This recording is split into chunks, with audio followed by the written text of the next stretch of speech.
episode 1126 of the Multifamily Collective. Tonight, let's talk about employee engagement.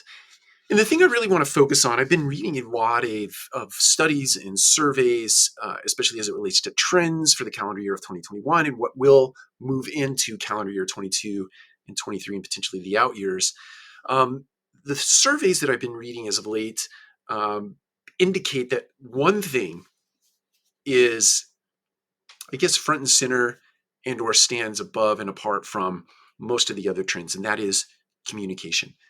When COVID happened in March of 2020, or when it sort of made its way into the masses and everybody responded and or reacted to the pandemic, communication became front and center.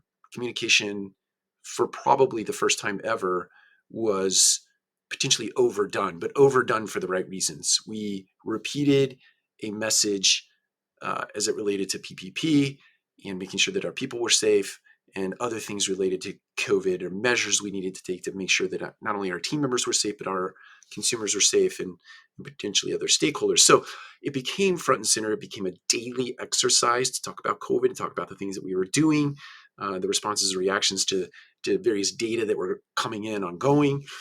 And then let's say somewhere around the calendar year 2021, maybe call it summer plus minus, that communication started to trail off. If not before then, it started to trail off. And so those daily touch points, those weekly meetings, those monthly updates, those quarterly revisions to our COVID plan caused communication to slow down, and if not, come to a complete halt.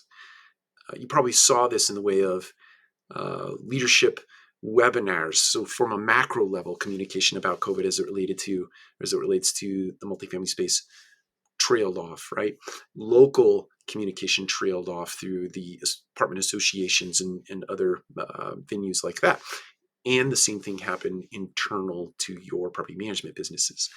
The problem, the trend that has exposed itself, is that you whet the appetite for your team members as it relates to communication, and they became very used to all of the things that you were telling them about the pandemic and our response to it, right?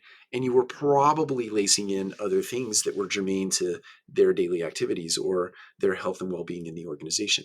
And because they like that, and you're not doing it anymore, they are yearning for it, right? And so there is this sense of a lack of transparency and a lack of communication that is showing itself in the way of a trend headed into 2022.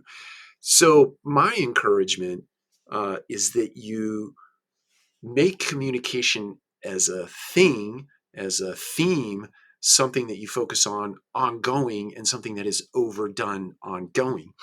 I know in our organization, which is not perfect by any stretch of the imagination, we have daily huddles set up, we have weekly meetings set up, we have quarterly planning sessions set up, we have annual planning sessions set up.